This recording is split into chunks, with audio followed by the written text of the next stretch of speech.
கிறிஸ்துவுக்குள் பிரியமான நண்பர்களே, சக ஊழியர்களே, உடன் பங்காளிகளே, உங்கள் யாவரையும் ஏலோகிம் என்ற நாமம் கொண்ட இயேசு கிறிஸ்துவின் இனிய நாமத்தில் நான் உங்களை வாழ்த்தி வரவேற்கிறேன். நற்செய்தி காட்டும் புதிய பாதை என்ற இந்த நிகழ்ச்சியின் மூலம் நாம் வேத வசனங்களை ஆழமாக நம் மனதில் பதித்து வைத்து கொள்ள வேண்டும். ஆம், நம் தெய்வனாகிய கர்த்தர் எல்லா தேவர்களிலும் மேன்மையானவர். அவருக்கு நிகரான ஒருவரும் இல்லை. அவர் ஒப்பற்றவர், அவர் மாசற்றவர், அவர் ஆச்சரியமானவர், அவர் அற்புதமானவர், அவர் சிருஷ்டிப்பின் கர்த்தராக இருக்கிறார். ஆம், அண்ட சராசரங்களை படைத்தவர் இயேசு கிறிஸ்து. அவர் நீரில் உள்ள ஜீவ சந்துக்களை அவர் சிருஷ்டித்திருக்கிறார். ஆகாயத்து பறவைகளை சிருஷ்டித்திருக்கிறார். காட்டு மிருகங்களையும் நாட்டு மிருகங்களையும் சிருஷ்டித்திருக்கிறார். அவர் சிருஷ்டிப்பின் தேவன். அவர் ஜீவராசிகளை சிருஷ்டித்து அவர்களை ஆசீர்வதித்து பலுகி பெருகுங்கள் என்று கூறினார். அவர்கள் ஆசீர்வதித்தது மட்டுமல்லாமல் அவர்களை இப்பொழுதும் பராமரித்து போஜனம் கொடுத்து வருகிறார். இயற்கை மிக அற்புதமானது. இயற்கையின் மூலம் நாம் பல பாடங்களை கற்றுக்கொள்ள வேண்டும் என்று வேதம் கூறுகிறது. இயேசு கிறிஸ்து கூறினார், ஆகாயத்து பட்சிகளை கவனித்து பாருங்கள், எண்ணத்தை உண்போம் எண்ணத்தை குடிப்போம் என்று நீங்கள் கவலைப்பட மாட்டீர்கள். காட்டு புஷ்பங்களை கவனித்து பாருங்கள், எண்ணத்தை உடுத்துவோம் என்று நீங்கள் கவலைப்பட மாட்டீர்கள். அதுவும் இல்லாமல் யோபுவில் இயற்கையின் மூலம் நாம் பல பாடங்களை கற்றுக்கொள்ளலாம் என்று கூறப்பட்டிருக்கிறது. எனவே இந்திய தியானத்திற்குரிய பகுதி என்னவென்றால், nature is the excellent teacher. இயற்கை ஒரு அற்புதமான ஆசானாக நமக்கு இருக்கிறது, போதிக்கும் ஆசானாக இருக்கிறது. இதைத்தான் யோபுவில் நாம் வாசிக்கிறோம். யோபு 12:7-8 வசனங்களில், நீ மிருகங்களை கேட்டுப்பார், அவைகள் உனக்கு போதிக்கும். ஆகாயத்து பறவைகளை கேட்டுப்பார், அவைகள் உனக்கு அறிவிக்கும். பூமியை விசாரித்து கேள், அவை உனக்கு உபதேசிக்கும். சமுத்திரத்தின் மச்சங்களை கேட்டுப்பார், அவை உனக்கு விவரிக்கும். இவை யாவும் இயற்கை. இயற்கை நமக்கு பாடம் சொல்லி கொடுக்கும் ஒரு டீச்சர், ஒரு ஆசான். இன்று நாம் 4 வித ஜீவராசிகளை எடுத்துக்கொண்டு வேதத்தின் அடிப்படையில் அவைகள் நமக்கு என்ன போதிக்கிறது என்று பார்க்கலாம். நோவாவின் புறா, நோவாஸ் டவ், பிலேயாமின் கழுதை, வாலாம்ஸ் டாங்கி, லாசருவின் நாய், லாசரஸ் டாக், பேதுருவின் சேவல், பீட்டர்ஸ் ரோஸ்டர். இவை யாவும் இயற்கை. இந்த இயற்கையை நமக்கு என்ன போதிக்கும்? முதலாவதாக நோவாவின் புறாவை நாம் எடுத்துக்கொள்ளலாம். நோவா கதை நமக்கு தெரியும். மனிதனுடைய பாவம் பெருகினது. மனிதனை சிருஷ்டித்ததற்காக தேவன் விசனப்பட்டார். எனவே ஜலப்பிரயாணத்தின் மூலம் 8 பேரை தவிர அவர் அழித்து விட்டார். நோவா தேவனுடைய கண்களில் தயவு கிடைத்ததின் நிமித்தம் பேழையில் காப்பாற்றப்பட்டான். 40 நாட்கள் மழை முடிந்தது, வெள்ளம், தண்ணீர்.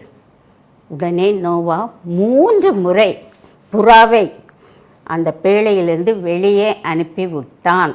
2வது முறை அது ஒரு ஒலிவ இலையை கொத்தி கொண்டு வந்தது. இதிலிருந்து சில சத்தியங்களை நாம் அறியலாம். இப்பொழுது அந்த வசனத்தை நான் உங்கள் முன் பகிர்ந்து கொள்ள விரும்புகிறேன். ஆதியாகமம் 8:11.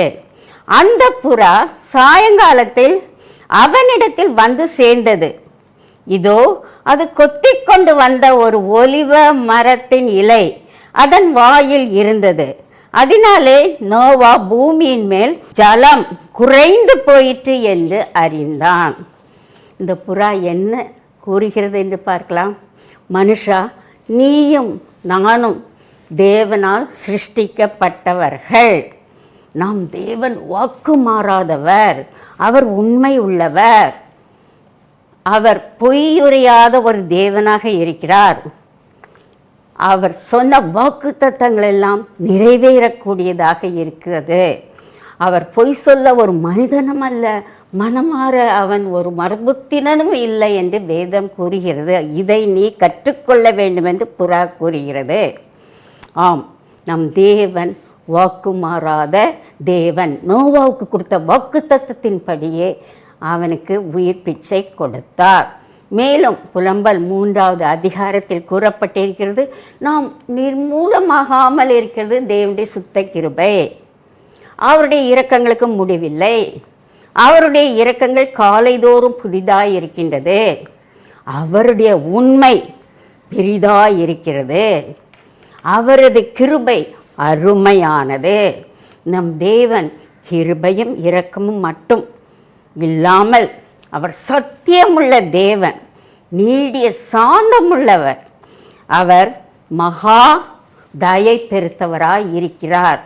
எனவே நாம் நிர்மூலமாகாமல் இருப்பது தேவனுடைய சுத்த கிருபை. மேலும் அந்த புறா கூறின வாக்கு தத்தத்தின்படி என்ன இருக்கிறது என்று பார்த்தால், வேதத்தில் நாம் பார்க்கிறோம், நம் தேவனாகிய கர்த்தர் பல வாக்கு தத்தங்களை கொடுத்தார், அதை நிறைவேற்றியும் வைத்தார்.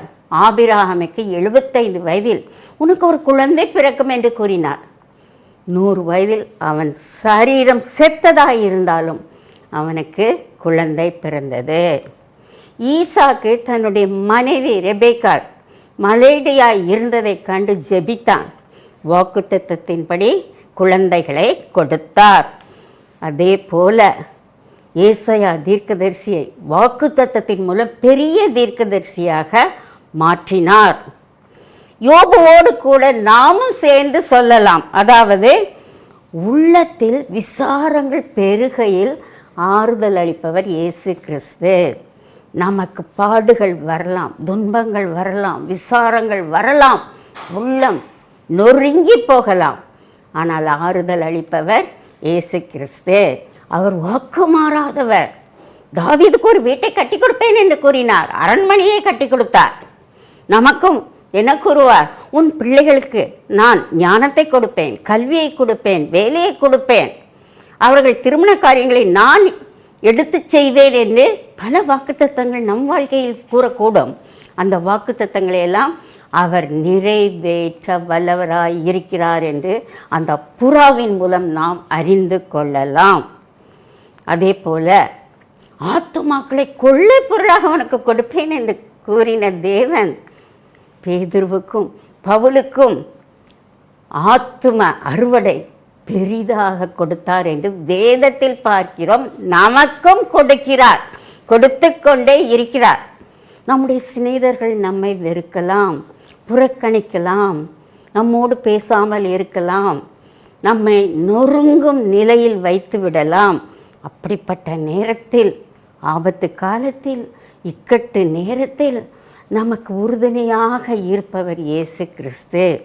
தேவன் நமக்கு அடைக்கலம் பலனும் ஆபத்து காலத்தில் அனுகூலமான துணையுமானவர். நோவாவை போல நமக்கு ஆபத்து வரலாம், வெள்ளம் என்ற ஆபத்து வரலாம், என்றாலும் துணையாயிருப்பவர் இயேசு கிறிஸ்துவாக இருக்கின்றார். நமக்கு ஹட்சன் டெய்லர் என்ற மிஷினரியை பற்றி தெரியும். அவர் சீனாவிற்கு மிஷினரியாக போனார். பல துன்பங்கள், இன்னல்கள், வறுமை, வியாதி, சிறைவாசம் என்றாலும் அவர் என்ன செய்வார்? தன்னுடைய வீட்டின் முன் 2 பலகைகளை தொங்க விடுவார். அதில் ஒன்று எபனேசர் என்று எழுதப்பட்டிருக்கும். கர்த்தர் இம்மட்டும் எங்களை பாதுகாத்தார். மற்றொரு பலகையில் யெகோவா ஜிரே, கர்த்தர் எங்களை பார்த்து கொள்வார் என்று எழுதப்பட்டிருக்கும். இப்படிப்பட்ட நம்பிக்கையில்தான் நாம் உயிர் வாழ வேண்டும். நம் வாழ்க்கையில் பல வெள்ளங்கள் வரலாம், புயல் வரலாம், சுனாமி வரலாம், துன்பம் வரலாம். என்றாலும் எபனேசராக இருப்பவர் நம் தேவனாகிய கர்த்தர். இரண்டாவது இயற்கை மூலம் நம்மோடு பேசுகிறார். அதாவது பிலேயாமின் கழுதை. இந்த கதை உங்களுக்கு நன்றாக தெரியும். எண்ணாகமம் 22ஆம் அதிகாரத்தில் வருகிறது. அதன் முன்னறியை நான் உங்களுக்கு கூறுகிறேன். அதாவது பாலாக் என்பவர் மோவாபிய ராஜா. இந்த பாலாக்குக்கு எதிராக இஸ்ரவேலர்கள் பாளையம் இறங்கினார்கள். இஸ்ரவேலர்கள் ஜெயிப்பார்கள் என்று பாலாக்குக்கு நன்றாக தெரியும். ஏனென்றால் ஜீவனுள்ள தேவனை வணங்குகிறவர்கள், ஜீவனுள்ள தேவனாகிய கர்த்தர் அவர்களை ஆசீர்வதிக்கிறார். எனவே பல சதித்திட்டங்களை அவன் தீட்டினான். ஒன்று, பிலேயாமை அழைத்தான். நீ அவர்களுக்கு எதிராக நீ சபிக்க வேண்டும் என்று கூறினார். ஆனால் அவன் தேவனுடைய சத்தத்திற்கு செவி கொடுக்காமல் அந்த மோவாபிய ராஜாக்களோடு சபிக்கும்படி கிளம்பி போனான். அப்பொழுது உருவிய பட்டயத்துடன் ஒரு தூதன் அவனுக்கு முன்பாக நின்றான். அவன் கண்களுக்கு தெரியவில்லை, கழுதைக்கு தெரிந்தது. கழுதை வாய் திறந்து பேசினது. அந்த வசனத்தை நான் வாசிக்கிறேன். எண்ணாகம் 22:28. கர்த்தர் கழுதையின் வாயை திறந்தார். அது பிலேயாமை பார்த்து, நீர் என்னை இப்பொழுது 3 தரம் அடிக்கும்படி நான் உமக்கு என்ன செய்தேன் என்றது. ஆம், இந்த கழுதை பேசுகிறது. இந்த கழுதை என்ன பேசும் என்றால், கர்த்தர் ஆசீர்வதித்த ஜனங்களை ஒருபுறம் சபிக்க முடியாது, இஸ்ரவேலர்களை சபிக்கவே முடியாது. நாம் கர்த்தரால் ஆசீர்வதிக்கப்பட்ட ஜனம், நம்ம யாரும் சபிக்க முடியாது. நமக்கு விரோதமான மந்திரம் இல்லை, தந்திரம் இல்லை என்று அந்த கழுதை நம்மை பார்த்து கூறுகிறது. மேலும் அந்த கழுதை என்ன கூறுகிறது, நான் எப்படி என் சிருஷ்டிப்பின் கர்த்தருக்கு கீழ்ப்படுகிறேனோ அதே போல நீங்களும் உங்கள் சிருஷ்டிப்பின் கர்த்தராகிய இயேசுவுக்கு கீழ்ப்படியுங்கள் என்று கூறுகிறது. பிலேயாமை போல கர்த்தருடைய சத்தத்துக்கு கீழ்ப்படியாமற் போனால் தேவ கோபாக்கினை நமக்கு வரும். நாம் பாவ வழியில் சென்று கொண்டிருப்போம். எனவே நாம் எப்பொழுதும் தேவனுடைய சத்தத்திற்கு கீழ்ப்படிய வேண்டும். மேலும் அந்த கழுதை என்ன கூறுகிறது என்றால், நம் தேவனாகிய கர்த்தர் காட் ஆஃப் இம்பாசிபிலிட்டி, என்னால் செய்ய முடியாத காரியம் ஒன்றும் இல்லையா என்று கேட்கிறார். நான் கழுதையின் வாயை திறப்பேன், அது பேசும். நீ பேசவில்லை என்றாலும் நான் கழுதையின் வாயை திறப்பேன் என்று கூறுகிறார். எனவே அவர் செய்யக்கூடாத அதிசயமான காரியம் ஒன்றுமில்லை. நம் பாவத்தை உணர்ந்து நாம் நீதியின் பாதையில் நடக்க வேண்டும் என்று அவர் விரும்புகிறார். ஆம், அவருடைய கரிசனை, அவருடைய அன்பு, அவருடைய இரக்கம் நமக்கு தேவையாக இருக்கின்றது. அவர் நம்மை சிட்சிப்பார், பனிஷ் பண்ண மாட்டார், சிட்சிப்பார். நம்மை உபதேசிப்பார், நம்மை கடிந்து கொள்வார், ஆனால் தண்டிக்க மாட்டார். இங்கே பிலேயாமை தண்டிக்கவில்லை. உருவின பட்டயத்தோடு தேவதூதன் நின்றான், தண்டிக்கவில்லை. பல வசனங்கள் கூறுகிறது, ஒரு தகப்பன் தன் பிள்ளையை சிட்சிக்கிறது போல நான் என்னில் அன்பு கூறுகிறவர்களை சிருஷ்டிப்பேன் என்று கூறுகிறார். யோபு 5 கூறப்பட்டிருக்கிறது, இதோ தேவனால் தண்டிக்கிற மனுஷன் பாக்கியவான். தேவன் நம்மை தண்டிப்பார், பாவவழியில் செய்யும்போது நம்மை தண்டிப்பார். எனவே அவருடைய சிட்சையை நாம் அற்பமாக எண்ணக்கூடாது. வெளிப்படுத்தல் 3ஆம் அதிகாரத்தில் கொடுக்கப்பட்டிருக்கிறது, நான் நேசிக்கிறவர்களை கடிந்து கொண்டு சிட்சிக்கிறேன். கர்த்தருடைய சிட்சையை நாம் ஏற்றுக்கொள்ள வேண்டும். ஏற்றுக்கொண்டு நம்முடைய சுயசித்தத்தின்படி நாம் நடக்கக்கூடாது. இதுதான் அந்த கழுதை நமக்கு போதிக்கும் ஒரு போதனையாக இருக்கின்றது. 3வது இயற்கை, லாசருவின் நாய். இயேசு கிறிஸ்து ஒரு கதை கூறினார், தரித்திரன் அண்ட் ஐஸ்வர்யவான் கதை. இது நரகத்தை பற்றிய கதையாகும். இங்கு என்ன பார்க்கிறோம் என்றால், அந்த தரித்திரன் அந்த லாசருவை கண்டு கொள்ளாமல் மிகவும் செல்ஃபிஷ், தன்னலமாக இருக்கிறான். தான் உலகத்தை நன்றாக அனுபவித்து கொண்டிருக்கிறான். தன் வீட்டு வாசற்படியில் இருக்கும் லாசருவை பார்க்கவில்லை. ஆனால் நாய் ஒரு பெஸ்ட் ஃப்ரெண்டாக லாசரு பக்கத்தில் இருந்தது. அவன் பருக்களை நக்கிற்று என்று கூறப்பட்டிருக்கிறது. அந்த வசனத்தை இப்பொழுது நான் வாசிக்கிறேன். லூக்கா 16:21. அவனுடைய மேஜையிலிருந்து விழுந்த துணிக்கைகளிலே தன் பசியை ஆற்ற ஆசையாயிருந்தான். நாய்கள் வந்து அவன் பருக்களை நக்கிற்று. ஒரு டாக்டர் என்ன சொல்கிறாரு தெரியுமா? சலைவா, அதாவது நம்ம சலைவா வந்து ஒரு மெடிசினல் வேல்யூ. நாயுடைய சலைவா அவன் பருக்களை நக்கிற்று. அது அவனுக்கு சூதிங் எஃபெக்ட். ஒரு நல்ல ஒரு ஆறுதலான ஒரு டச்சிங்காக இருந்தது. நாய் ஒரு பெஸ்ட் ஃப்ரெண்டாக இருந்தது. அந்த நாய் நம்மை பார்த்து என்ன கூறுகிறது என்றால், நமக்கு கருணை உள்ளம் வேண்டும். நம்மை சுற்றிலும் நொம்பலப்பட்டோர், ஒடுக்கப்பட்டோர், நலிந்தோர், பசியில் இருப்போர், வறுமையில் இருப்போர், இவர்கள் நிறைந்திருக்கிறார்கள். அவர்களுக்கு நாம் இறங்க வேண்டும். கருணை உள்ளத்துடன் இருக்க வேண்டும். ஏழைக்கு இறங்குகிறவன் கர்த்தருக்கு கடன் கொடுக்கிறான். பிறனை அவமதிக்கிறவன் பாவம் செய்கிறான் என்று நீதிமொழிகளில் கொடுக்கப்பட்டிருக்கிறது. பிறனை அவமதிக்கிறவன் பாவம் செய்கிறான். தரித்திரனுக்கு இறங்குவனோ பாக்கியமடைவான். கருணைக்காரன் என்ன செய்வானா? தன்னுடைய ஆகாரத்தை எடுத்து மற்றவர்களோடு பகிர்ந்து சாப்பிடுவான். இதைத்தான் அந்த நாய் நமக்கு ஒரு பாடமாக கற்பிக்கிறது. உங்கள் மத்தியில் யாராவது போஜனம் இல்லாமல் இருந்தால் போஜனம் கொடுங்கள், வஸ்திரம் இல்லாமல் இருந்தால் வஸ்திரம் கொடுங்கள், இடமில்லாமல் இருந்தால் அவர்களுக்கு வீடு வசதி வாங்கி கொடுங்கள். இவ்வாறாக நாம் கருணை உள்ளத்துடன் இருக்க வேண்டும் என்று கூறப்பட்டிருக்கிறது.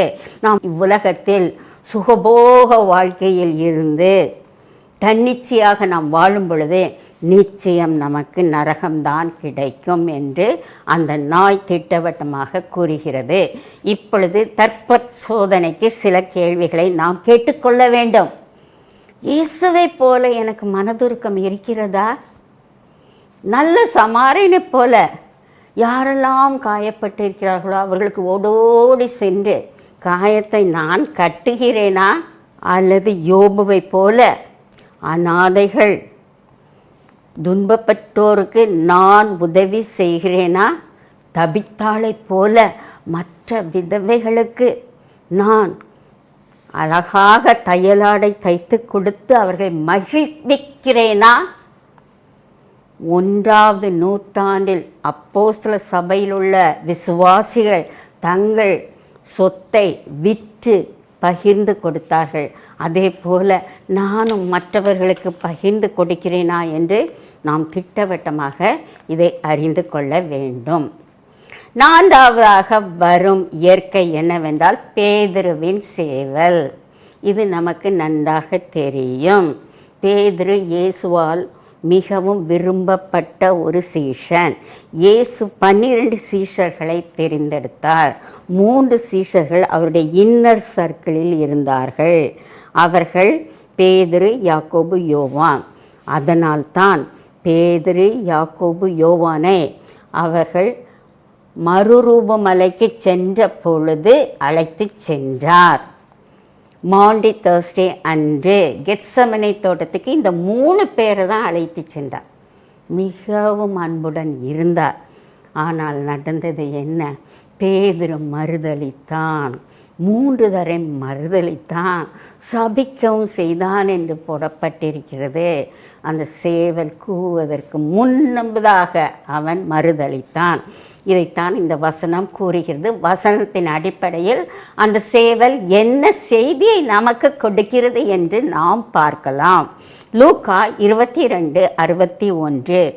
அப்பொழுது கர்த்தர் பேதுருவை திரும்பி பார்த்தார். சேவல் கூறுகிறதற்கு முன்னே நீ என்னை 3 தரம் மறுதலிப்பாய் என்று கர்த்தர் தன்னிடத்தில் சொன்ன வார்த்தையை உடனே பேதுரு நினைவு கூர்ந்தான். அந்த சேவல் என்ன சொல்கிறது? பேதுரு நினைவு கூர்ந்தான். பேதுரு மனம் திரும்பினான். பேதுரு தன் பாவத்தை உணர்ந்தான். அதை போல நீங்களும் நானும் செய்ய வேண்டும். நாம் பாவம் செய்யலாம், தேவனுக்கு விரோதமான காரியங்களை செய்யலாம். அப்பொழுது நாம் என்ன செய்ய வேண்டும்? மனம் திருந்தி மனம் கசந்து அழ வேண்டும் என்று அந்த சேவல் நம்மை பார்த்து கூறுகிறது. ஆம், நாம் எப்பொழுதும் ஒன்றை மனதில் வைத்துக்கொள்ள வேண்டும். நம் தேவனாகிய கர்த்தர் அன்புள்ளவர். அவர் நம்மிடத்திலிருந்து எதிர்பார்ப்பது நம்முடைய அன்பு. நாம் அவரிடத்தில் அன்பு கூற வேண்டும். நாம் அவரை மறுதலிக்கக்கூடாது. நாம் வணங்கா கழுத்துள்ளவர்களாக இருக்கக்கூடாது. முரட்டாட்டமுள்ள ஒரு ஜாதியாக இருக்கக்கூடாது. நாம் எப்பொழுதும் தேவனுடையத்தில் நாம் அன்புடன் நடந்து கொள்ள வேண்டும். இதுதான் இதிலிருந்து கிடைக்கும் ஒரு நல்ல பாடமாக இருக்கின்றது. அதுவும் இல்லாமல் அந்த சேவல் என்ன கூறுகிறது? உன்னை சிருஷ்டித்தவரும் என்னை சிருஷ்டித்தவரும் எல்லாம் அறிந்தவர், ஆம்னிசென்ட். அவருக்கு எல்லாம் தெரியும். அதனால் பேதுருக்கு முதலே சொல்லிட்டாரு, நீ என்ன 3 தடவை மறுதளிக்க போகிறப்பா அப்படிங்கிறாரு. No, never lord. நான் மறுதளிக்க மாட்டேன். எல்லாரும் மறுதளித்தாலும் நான் உம்மோட கூட சாகத்தான் விரும்புகிறேன். ரொம்ப ஓவர் டாக், ஓவர் கான்ஃபிடென்ஸோடு பேசினான். அப்போ அவர் கரெக்டாக சொல்லிட்டாரு, சேவல் 3 தடவை கூமுன் நீ என்னை மறுதளிப்பாய் என்று கூறி அவர் சொன்னார். நம் தேவனாகிய கர்த்தர் எல்லாம் அறிந்தவர். அவர் பேதுரு தன்னை மறுதளிப்பான் என்று கூறி அவனிடம் முதலாவதாகவே சொன்னார். அதுவும் இல்லாமல் சாத்தான் உன்னை சுளையில் புடைக்க ஆவலாய் இருந்தான், நான் உனக்காக விண்ணப்பம் பண்ணினேன் என்று கூறினார். ஆம், இயேசு கிறிஸ்து நமக்காக பரிந்து பேசுகிறவராக இருக்கிறார். நாம் பாவத்தில் விழாதபடி, சாத்தானின் வஞ்சனையில் விழாதபடி நமக்காக தேவனிடத்தில் அவர் பரிந்து பேசக்கூடியதாக இருக்கின்றார். நமக்கு மனமாற்றம் தேவை. பேதுரு மிக அழகாக ஊழிய பாதையில் சென்று கொண்டே இருந்தான். என்றாலும் இயேசு கிறிஸ்துவை மறுதலித்தான். அவன் பின்பு மனமாற்றம் அடைந்தான். மனமாற்றம் அடைந்ததனால் அவன் மிகப்பெரிய அப்போஸ்தலனாக மாறினான். படியாத ஒரு மீன் பிடிப்பவன். அவன் மிக அழகாக பிரசங்கம் பண்ணி 3000 பேரை 5000 பேரை சபையில் சேர்த்தான்.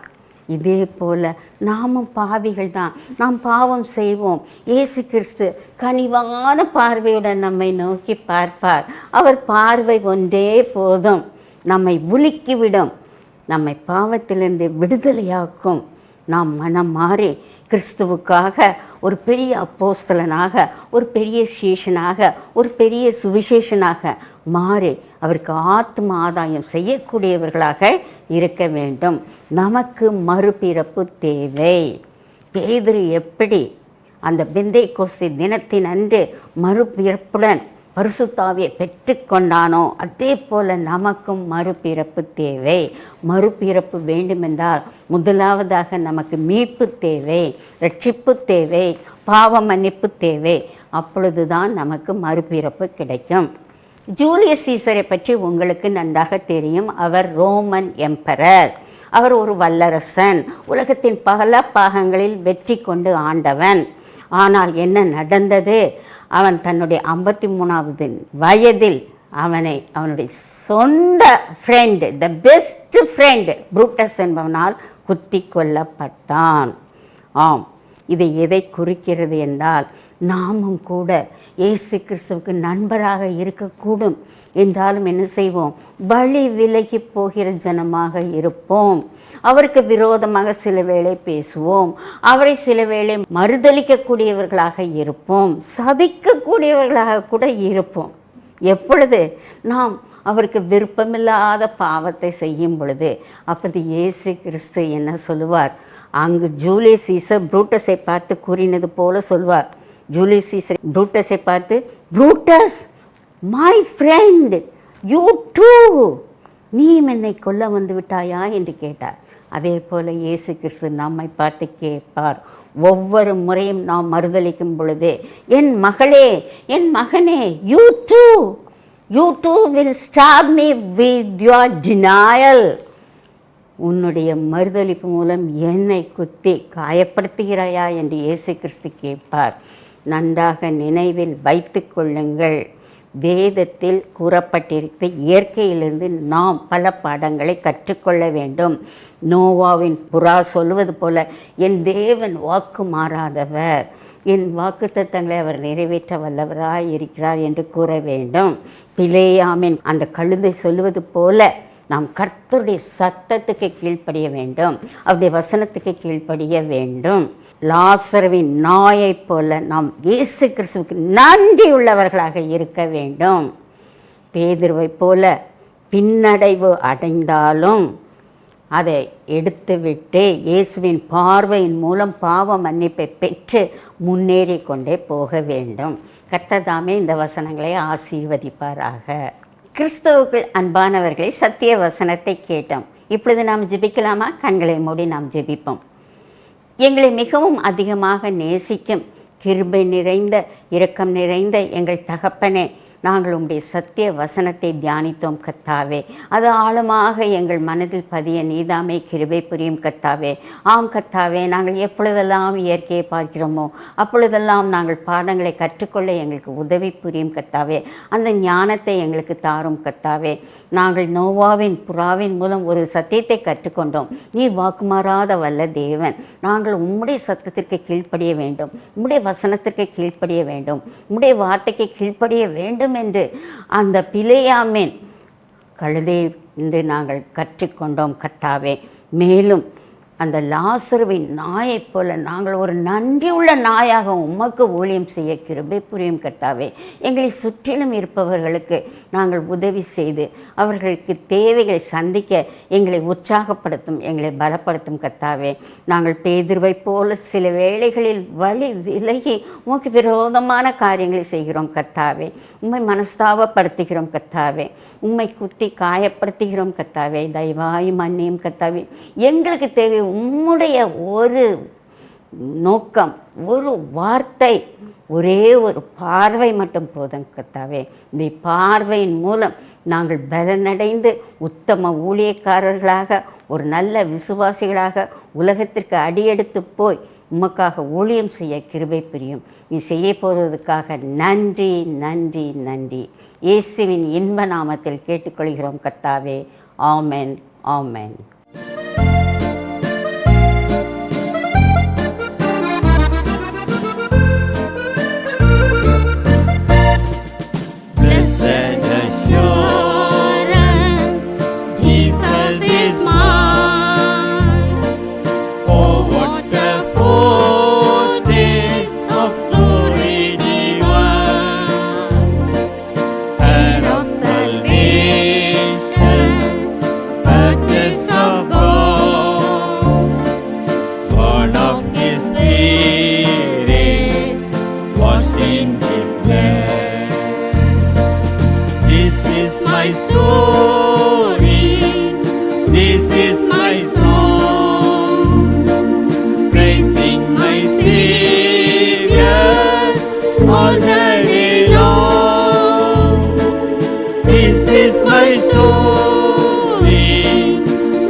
My story, this is my song, praising my Savior all the day. is my story. This is my song. Praising my